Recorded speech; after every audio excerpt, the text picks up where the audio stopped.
I hadn't let her cross my mind in any serious way for months. Occasionally, her name would drift through when a certain song came on the radio, or when I passed that little Italian place downtown where we used to eat. But mostly, Emily had become a figure blurred by distance. Time had filed down the sharp edges, and our moments together felt like sun-faded photographs, still there, but ghostly. Then, on a damp Thursday evening, my phone lit up. Her name, still stored in my contacts after all these years, glared back at me like an apparition. I froze, staring at the screen. 5 years had passed since the divorce. 5 years since I boxed up my life, signed the final page, and swore I'd never look back. And yet, she was calling. I answered. Hello. My tone was calm, though my chest betrayed me with a hammering rhythm. Daniel. Her voice hadn't changed, soft, careful, with that same disarming gentleness I used to lean on. Emily. It's been a while. I aimed for neutrality. No bitterness, no nostalgia. Just flat. She hesitated, then exhaled. Maybe. I didn't know who else to call. That familiar plea. The helplessness I'd once fallen for too many times. What's going on? I asked. I think there's something you should know. Something I should have told you years back. The rain pressed harder against the glass. My stomach knotted. 5 years of distance suddenly collapsed into a heartbeat. What could she possibly reveal now? I remembered how it all began. We met at 27. She was in marketing at a downtown firm, and I was a software engineer just finding my footing. Her laughter had gravity, drawing people in, and her ambition kept pace with mine. We built a life together. The apartment, the dog, the promise of children one day. For a while it felt unshakable. Until slowly it wasn't. Her late nights stretched longer. Her phone flipped face down on the table. Excuses piled up like dishes left too long in the sink. I asked questions and she offered fragments. I told myself she was exhausted, pressured, overworked. But somewhere deep inside, I already knew. The night the truth surfaced is etched into me. I can still smell the rain on her coat when she stepped through the door. Too late, too polished, too scented with a perfume she never wore for me. Where were you? I asked. Work. I pressed again. You're being paranoid, she said. Then I found the messages. They weren't even hidden, just sitting there.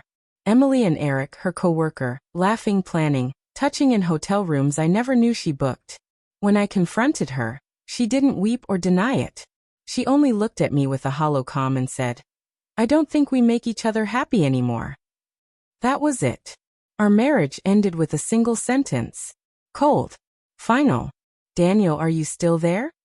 Her voice yanked me back to the present. I'm here. I answered low. What is it, Emily? The pause stretched, broken only by her uneven breath. I lied to you. About Eric. About everything. My jaw locked. I already know you lied. That's why we're not together. No, she rushed. Not just that. I mean, you don't know the full story. My grip on the phone tightened. Then tell me. She drew in a sharp breath. I was pregnant. The words spun the room around me. Pregnant. My reply cracked as it left my throat. Yes. Back then. When everything between us was falling apart. I forced down the lump rising in my chest. And whose child was it? I thought it was Eric's. That's why I walked away. That's why I shut you out. But it wasn't. The rain outside had grown into a relentless drumbeat. What are you saying, Emily? I had a son, Daniel. He's 4 now. And he's yours. I stood frozen, staring into the black glass of the window. My own reflection stared back at me. Older, harder, lonelier. You kept my child from me. I didn't know, she whispered, her voice breaking for the first time. I swear I didn't. I only discovered it weeks ago, during some medical tests. Eric isn't his father. You are. My mind flung me backward, to those final months. The tension, the late nights, her sidestepping every conversation about family. I remembered wanting children, and her brushing it off with not now. The silence. The arguments. All that distance. My son. The words felt foreign on my tongue. I don't even know what to say. I'm sorry, Daniel. I was terrified. I thought you'd hate me. I didn't want to rip the past open again. Terrified. My voice rose despite my effort to control it. You stole 5 years of my son's life from me. Do you have any idea what that means? I know. She was crying openly now. I know. And I'll never forgive myself for it. My thoughts tore in every direction. Fury, betrayal, grief for the years I could never reclaim. Beneath it all, one fragile question whispered, what now? The next week dissolved into endless calls with lawyers, careful emails, nights without sleep. She began sending me photos. Ethan at the park, Ethan at preschool, Ethan with his hair sticking up in the mornings exactly as mine used to. The first time I saw him in person, he clung shyly to Emily's hand. His brown eyes searched me cautiously. My eyes. Something deep inside me cracked open. Hi, Ethan, I said, kneeling down. He studied me, then asked softly, Mom says you're my dad? I nodded, forcing a smile through the ache in my chest. Yeah, buddy. I am. Co-parenting with Emily was like walking barefoot through shattered glass. Every word chosen carefully, every exchange carrying the weight of history. Sometimes she tried to apologize again. Other times, silence filled the space instead. One evening, after Ethan had gone to bed during one of my weekend visits, she lingered behind.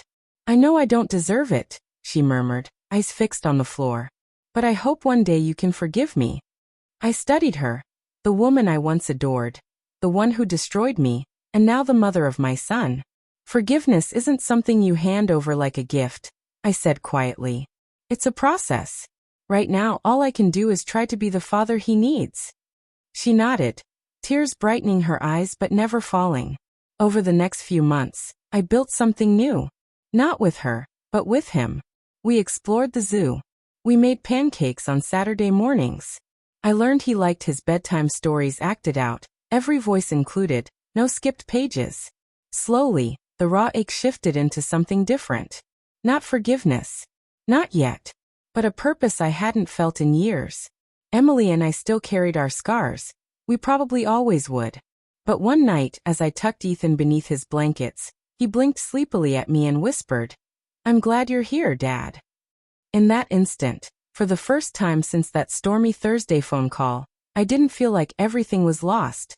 I felt like I'd finally gained something worth holding on to. Looking back now, 5 years after the divorce and months after that call that changed everything, I understand something.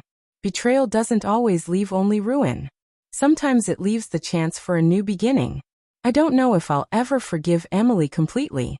Trust isn't a switch to flip on. It's a bridge rebuilt stone by stone. And some stones are too heavy to lift. But for Ethan, I'll keep building. For him, I'll keep showing up. Even if the past is littered with storm-soaked nights and questions with no answers, the future, his future, deserves more. And when he's old enough to ask why I wasn't there at the start, I'll tell him the truth. Adults make terrible mistakes, but love, real, enduring love, can still grow from the wreckage.